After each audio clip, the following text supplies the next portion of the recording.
పాపము, అశాంతి, భయం, దిగులు, శ్రమ, వేదన, దొంగతనం, వ్యభిచారం, వ్యాధి, హత్యలు, త్రాగుడు, ఉగ్రవాదం, భయంకర సంఘటనలు, మరణం, నరకం.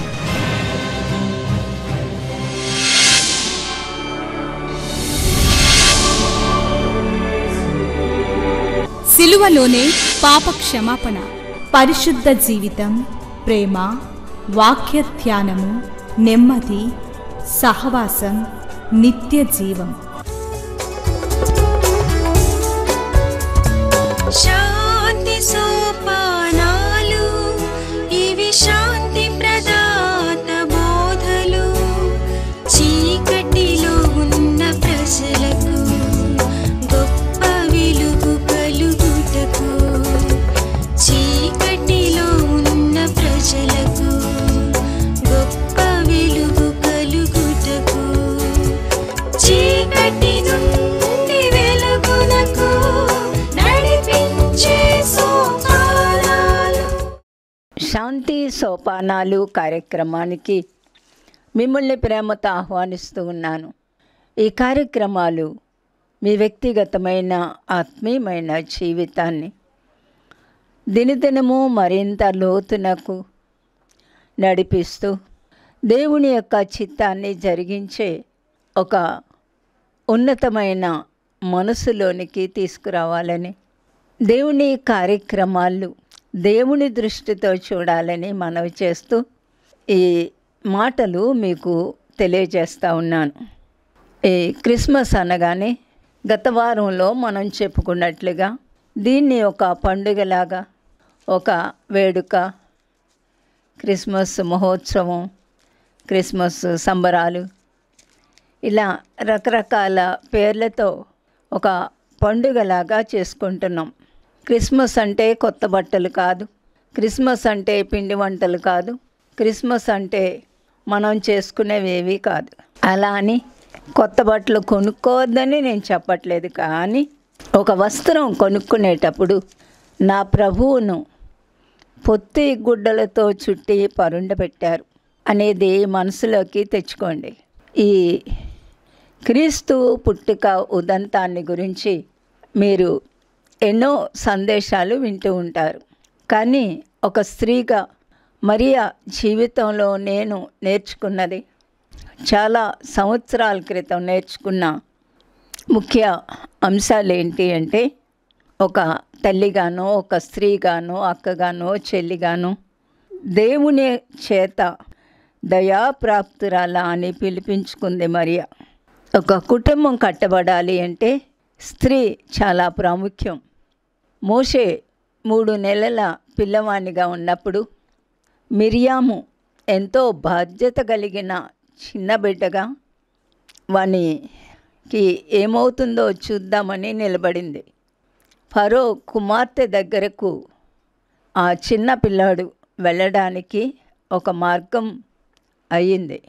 అలాగే ప్రతి స్త్రీకి కూడా దేవుని యొక్క లక్షణాలు చాలా అవసరం.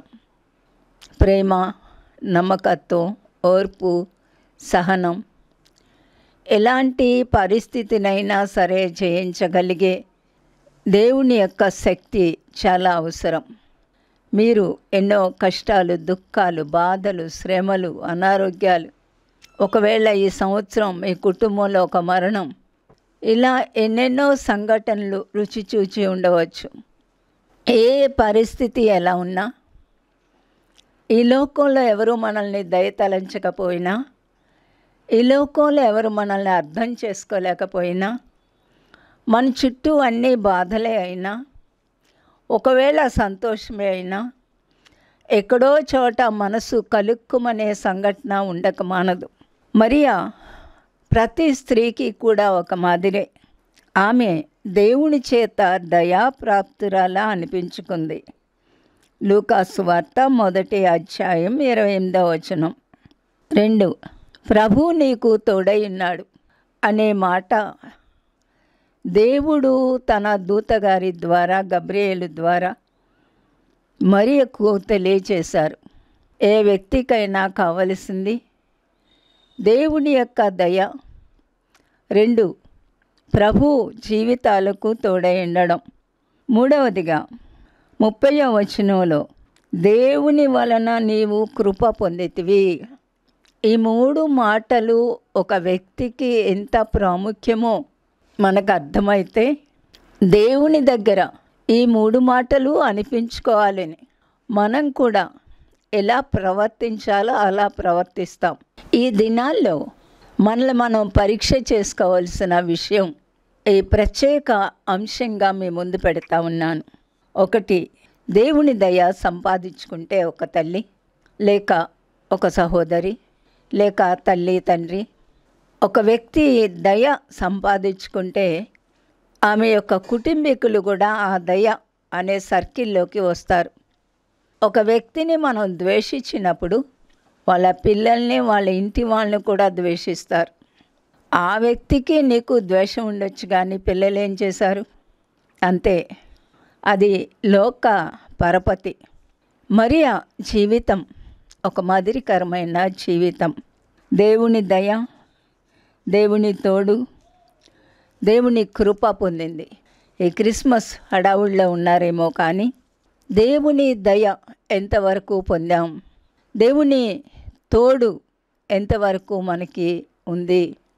దేవుని యొక్క కృప దయతో పాటు ఆయన మన జీవితాల్ని ఎంతవరకు వాడుకోగలరు? దేవుని దయ, దేవుని తోడు, దేవుని కృప పొందింది కాబట్టి ఈ గంభీరమైన సంఘటనలో మరియా చాలా ప్రముఖమైన స్థానంలో కనిపిస్తూ ఉంటుంది. ఈ ఉదంతం అంతా పరిశీలిస్తే మరియా విధేయత, యోసేపు విధేయత, గొల్లల విధేయత, జ్ఞానుల విధేయత ప్రస్ఫుటంగా కనిపిస్తూ ఉంటాయి. ఈరోజు మన ప్రశ్న, దేవుని దయ ఎంతవరకు సంపాదించుకున్నాను? దేవుని తోడు నాకు ఉందా లేదా అని ఎంతవరకు పరీక్షించుకుంటూ బ్రతుకుతున్నాను? దేవుని కృప ఎంతవరకు పొందాను? దేవుని కృప, ఇల్లు కట్టుకున్నాం, దేవుని కృప ఇలా ఉన్నాం, ఇవేమీ కాదండి. దేవుని కృప అంటే దేవుడు ఇచ్చిన పాప క్షమాపణ పొందామా? పాప క్షమాపణ పొందిన వ్యక్తి మీద, మారు మనసు పొందిన వ్యక్తి మీద దేవుని యొక్క కనికరం ఎల్లప్పుడూ ఉంటుంది. ఆయన ఈ లోకానికి ఒక దీనుడిగా వచ్చినప్పుడు తన ఫిలిప్పీ 2:5 ప్రకారం తన సింహాసనాన్ని విడిచిపెట్టి దాసుని స్వరూపాన్ని ధరించుకున్నప్పుడు ఆ దాసుని స్వరూపంలో ఉన్న దైవ కుమారుని తన యొక్క పొట్టలో లేక కడుపులో లేక గర్భంలో ఇముడ్చుకోగలిగిన దీనత్వం దేవుడు మరియ దగ్గర చూశారు. ఈ మాటలు వింటూ ఉన్న మీరు, ఆ దీనత్వం ఎంతవరకు ఉంది? దీనుడైన యేసయ్య మన హృదయాల్లో జీవిస్తూ ఉన్నారా? దేవుని కృపను పొందిన జీవితాలేనా? దేవుని కృప అన్నప్పుడు ఐహికమైనవేవి కూడా ఆలోచించకండి. ఆత్మీయమైన జీవితంలో దేవుని కృప వలన పరలోకం వెళ్ళగలమా? దేవుని కృప వలన దేవుడు మనల్ని వాడుకోగలరా? నీ కుటుంబాలకి నువ్వు ఒక సాక్షిగా ఉన్నావా? నువ్వున్న పరిసర ప్రాంతాలకి, నీ కొలీగ్స్కి, లేక నువ్వు ఒక చదువుకునే బిడ్డవైతే నీ కో స్టూడెంట్స్కి ఒక మాదిరిగా దేవుని వైపు పురికొల్పగలిగిన జీవితం, ఆ మాదిరికరమైన జీవితం నీ దగ్గర ఉందా?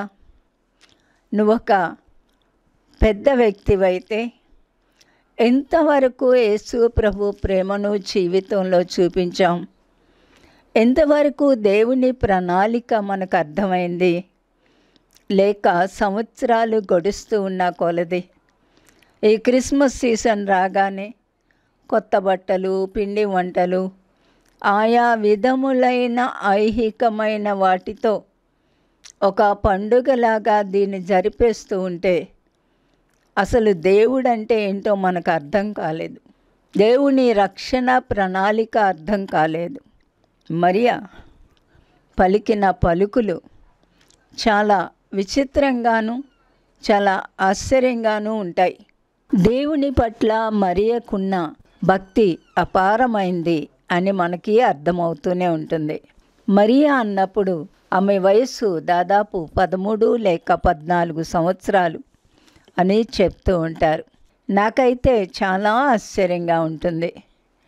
ఇంత చిన్న అమ్మాయికి దేవుని యొక్క దయ కృప ఏ రీతిగా ఈమె సంపాదించుకోగలిగింది. దేవుని కృప దయ ఆమెతో ఉంది కాబట్టి దేవుని యొక్క తోడు కూడా పొందింది.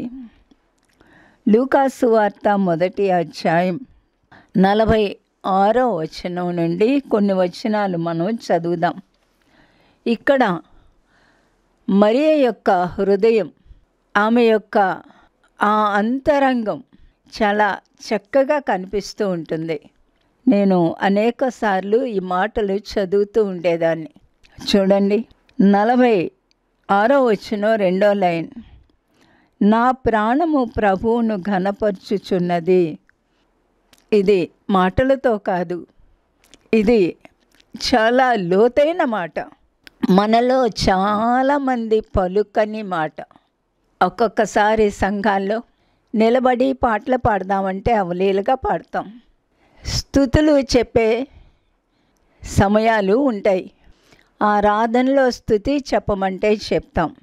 కానీ వ్యక్తిగతంగా ఈ మాటలు నన్ను నేను పరీక్షించుకున్న మాటలే మీతో పంచుకుంటా ఉన్నాను. వ్యక్తిగతంగా ఒంటరిగా కూర్చొని మన వ్యక్తిగత ప్రార్థనలో నా ప్రాణము ప్రభువుని ఘనపరుస్తూ ఉంది. ఆయన చేసిన రక్షణ కొరకు, ఆయన ఇచ్చిన ఈ జీవితం కొరకు, ఆయన ఇచ్చిన ఈ ఊపిరి కొరకు, ఆయన నన్ను జ్ఞాపకం చేసుకున్నందుకు, ఆయన నన్ను పుట్టించినందుకు నా ప్రాణము దేవుని ఘనపరుస్తూ ఉంది అని మనలో ఎంతమంది మీ దేవుడికి చెప్పాము చెప్పండి.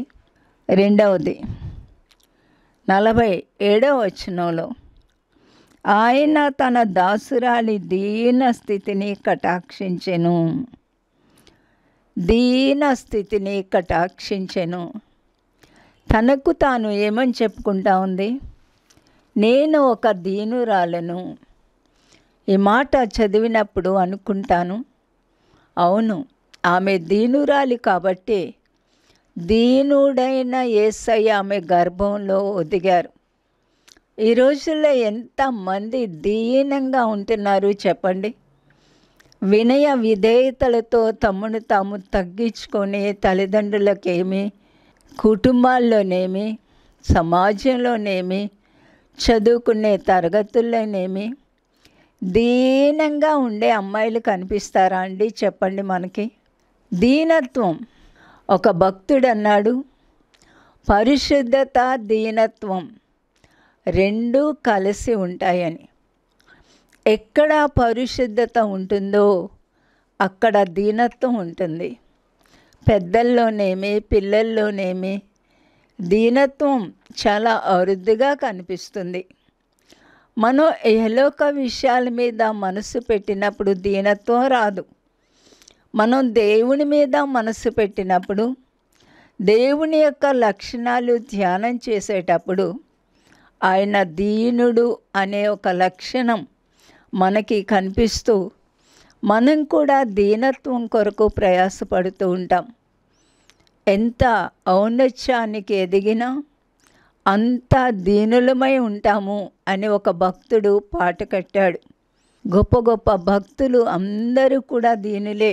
వాళ్ళు చేసిన దీనమైన కార్యాలు ఆశ్చర్యంగా ఉంటాయి, చాలా విచిత్రంగా ఉంటాయి. వారిని గూర్చి ఎన్నో సంఘటనలు మనం చదువుతూ ఉంటాం. మరియా దేవుని దయ పొందిన స్త్రీ, మరియా దేవుని తోడు పొందిన స్త్రీ, దేవుని కృప పొందిన స్త్రీ, ఈమె దేవుణ్ణి ఘనపరిచిన స్త్రీ, దీనత్వం కలిగిన స్త్రీ. 48వ వచనం, నా ఆత్మ నా రక్షకుడైన దేవుని యందు ఆనందించెను. అరే, ఇంత చిన్నమ్మాయికి ఇలాంటి మాటలు ఎలా వచ్చాయి అనిపిస్తూ ఉంటుంది. నాకు ఇప్పటికీ కూడా అర్థం కాదు. అనేక సార్లు ఈ మాటలు చదివి నా జీవితానికి వీటిని అన్వయించుకోవటానికి ప్రయత్నిస్తూ ఉంటాను. నా ఆత్మ నా రక్షకుడైన దేవుని యందు ఆనందించెను. ఈ క్రిస్మస్ రోజుల్లో దేంట్లో ఆనందిస్తున్నారు మీరు కొనుక్కున్న బట్టల్లోనా? ఇంటికి చుట్టాలందరూ వచ్చారనా? ఇంటి వాళ్ళందరూ ఎక్కడెక్కడి నుంచో ఇంట్లో చేరుకున్నారనా? దేనిలో ఆనందిస్తున్నారు? నా కొరకు నా యేసయ్య బలి అయ్యారు, నా పాపాలు క్షమించబడ్డాయి, పరలోకాన్ని నా కొరకు తెరిచారు అన్న ఆనందం మనకు తెలుసా? మారు మనసులో ఉన్న ఆనందం తెలుసా? నూతన జీవితంలో ఉన్న ఆనందం తెలుసా? దేవుడిచ్చిన ఆ మనశ్శాంతి, ఆ రక్షణానందం మనకు తెలియకపోతే ఒక 50 క్రిస్మస్లు చేసుకున్నా కూడా వ్యర్థమే. దయచేసి ఇది ఇహలోకానికి సంబంధించిన ఒక పండుగ వేడుక కానే కాదు. ఆ రీతిగా చేసుకొని దేవునికి మన విరోధులం కాకూడదు. ఇది ఒక అపూర్వమైన సంఘటన. చరిత్రలోకి దేవుడు మానవుడిగా దిగి వచ్చిన సంఘటన. దేవుడు మానవత్వాన్ని ధరించిన సంఘటన. దేవుడు మనుష్య కుమారుడైన సంఘటన. దేవుడు పాపాలకు బలి అవ్వటానికి జన్మించిన సంఘటన. ఇది తేలిక ఇహలోకమైన ఆనందానికి జత చేసుకోకండి. ఇది ఆత్మీయమైన ఆనందం. నా ఆత్మ నా రక్షకుడైన దేవుని యందు ఆనందించెను. 49వ వచనం. సర్వశక్తిమంతుడు నాకు గొప్ప కార్యములు చేసిన గనుక ఇది మొదలుకొని అన్ని తరముల వారు నన్ను ధన్యురాలని అందరూ అంటూ ఆయన నామము పరిశుద్ధము అని ముగించింది. ఆయన నామము పరిశుద్ధము. ఈ మరియ యొక్క తల్లిదండ్రులు ఈ భక్తిని నేర్పించారా? ఆ తల్లి ఆ భక్తి నేర్పించిందా? మరియా చెప్పిన ఈ మాటలు హన్నా 1 సమూయేలు 2వ అధ్యాయంలో చెప్పిన మాటలకు పోలిక ఉంది అని చెప్తూ ఉంటారు. ఈమె లేఖనాలు బాగా చదివిన వ్యక్తి కావచ్చును, లేక హన్నా యొక్క జీవితాన్ని, ఆమె పాడిన పాటను జ్ఞాపకం చేసుకొని అది తన జీవితానికి అన్వయించుకొని ఉండవచ్చు. అన్ని తరముల వారు నన్ను ధన్యురాలు అంటారు అని చెప్తా ఉంది. ఇదే మాట మనం లూకాసు వార్త 11వ అధ్యాయంలో 27వ వచనం. ఒక స్త్రీ ఆయనను చూచి, నిన్ను మోసిన గర్భమును నీవు కుడిచిన స్తనములను ధన్యములైనవని కేకలు వేసి చెప్పగా, ఇది మొదలుకొని అన్ని తరముల వారు నన్ను ధన్యురాలంటారు. అవును, ఒక తల్లి కేకలు వేసింది, నిన్ను మోసిన గర్భం ధన్యురాలు, నువ్వు కుడిచిన స్తనాలు కలిగిన ఆ స్త్రీ ధన్యురాలు. అప్పుడు ప్రభు ఏమన్నారో తెలుసా? అవును, కానీ దేవుని వాక్యము విని దాని గైకొని వారు మరీ ధన్యులని చెప్పెను. దేవుని మాటలు విని వాటి ప్రకారం చేసేవాళ్ళు మరీ ధన్యులు. ఎవరు ధన్యులు? ఆయన మాటల ప్రకారం బ్రతికేవాళ్ళు ధన్యులు. మరియతో పాటు ధన్యులు. చెప్పాలంటే మరియ కన్నా ధన్యులు. ఇంకొకటి కూడా మనం చూద్దాం. మార్కు సువార్త 3వ అధ్యాయం 32వ వచనాన్ని చదువుతూ ఉన్నాను. వారు, ఇదిగో నీ తల్లియు నీ సహోదరులను వెలుపల ఉండి నీ కోసరము వెదుకుచున్నారని ఆయనతో చెప్పగా, ఆయన, నా తల్లి నా సహోదరులు ఎవరని తన చుట్టూ కూర్చున్న వారిని కలయ చూసి, ఇదిగో నా తల్లియు నా సహోదరులను, దేవుని చిత్తము చొప్పున జరిగించువాడే నా సహోదరుడును సహోదరియు తల్లియు అని చెప్పెను. ప్రభువారు దేవుని యొక్క చిత్తానికి లేక ఆయన యొక్క ఆజ్ఞలు పాటించే వారికి ఎంత ప్రముఖమైన స్థానం ఇచ్చారో గమనిస్తే, దేవుని యొక్క ఆజ్ఞను నెరవేర్చడమే మనం మన యొక్క ప్రాముఖ్యమైన పనిగా పెట్టుకుంటాం. మరియా అంటా ఉంది, సర్వశక్తిమంతుడు నాకు గొప్ప కార్యాలు చేశారు. ఇది మొదలుకొని అన్ని తరముల వారు నన్ను ధన్యురాలంటారు. ప్రభు అంటున్నారు, అవును మరియా ధన్యురాలే, కానీ నా మాటలు విని ఆ ప్రకారము చేయవాడు మరీ ధన్యులు. చెప్పాలంటే బరాబరిగా మరియ కన్నా కొంచెం ధన్యత లోపలికి ఎక్కువగా వెళ్ళగలిగే భాగ్యం ఆయన మాటల ప్రకారం జీవించే వాళ్ళకి ఇచ్చారు. తరువాత ఆయన నామము పరిశుద్ధము. ఆయన నామము, యేసు నామము పరిశుద్ధము. ఆ పరిశుద్ధుడు నా గర్భంలో ఉన్నారు. 50వ వచనం, ఆయనకు భయపడు వారి మీద ఆయన కనికరము తరతరములు ఉండును. ఆయనకు భయపడే వాళ్ళ మీద దేవుని యొక్క కనికరం తరతరాలు ఉంటుంది. ఎక్కడి నుంచి వచ్చాయండి మరీకి మాటలు? మీకు ఆశ్చర్యం అనిపించట్లేదా? ఈ దినాల్లో ఇది ఒక పండుగ, ఒక వేడుక. ఇదేదో చర్చికి వెళ్ళి వచ్చి కొత్త బట్టలు ఇప్పేసి పెట్టేసి చేతులు దులిపేసుకునే సంఘటన కాదు. మహాభక్తులు ఈ సంఘటన చూడాలని చూశారు. ప్రభువారు లోకంలో ఉన్నప్పుడు అబ్రహాము మొదలుకొని అనేకులు నా దినం చూడాలని ఆశపడ్డారన్నారు. మన వరకు వచ్చేసరికి చూచి నమ్మిన వారి కంటే చూడక నమ్మిన వారు ధన్యులన్నారు. మనం చూడలేదు, కానీ ఆయనను ఈ వాక్యంలో మనం చూస్తూ ఉన్నాం. మరియా ఎంత దీనురాలంటే, సత్రములో స్థలము లేనందున ఆమె తన తొలిచూలు కుమారుని కని పొత్తిగుడ్డలతో చుట్టి ఆయనను పశువుల తొట్టిలో పరుండపెట్టెను.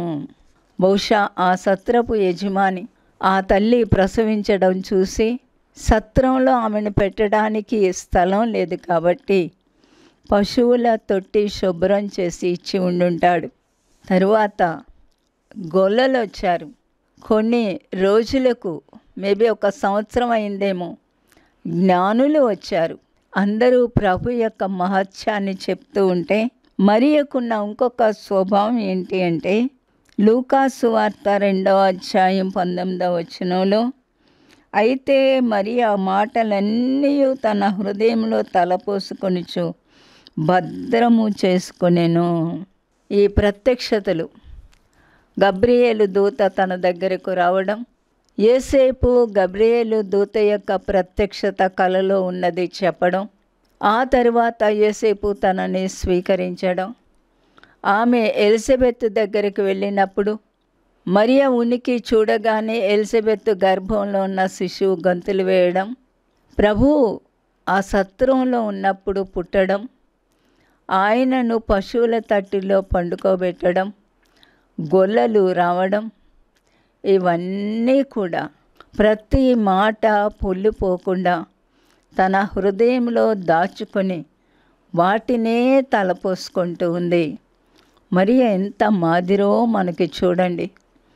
దినమంతా కూడా దేవుని మాటలు తలపోసుకోవాలి. దేవుడు మన జీవితాల్లో చేసిన అద్భుతాలు తలపోసుకోవాలి.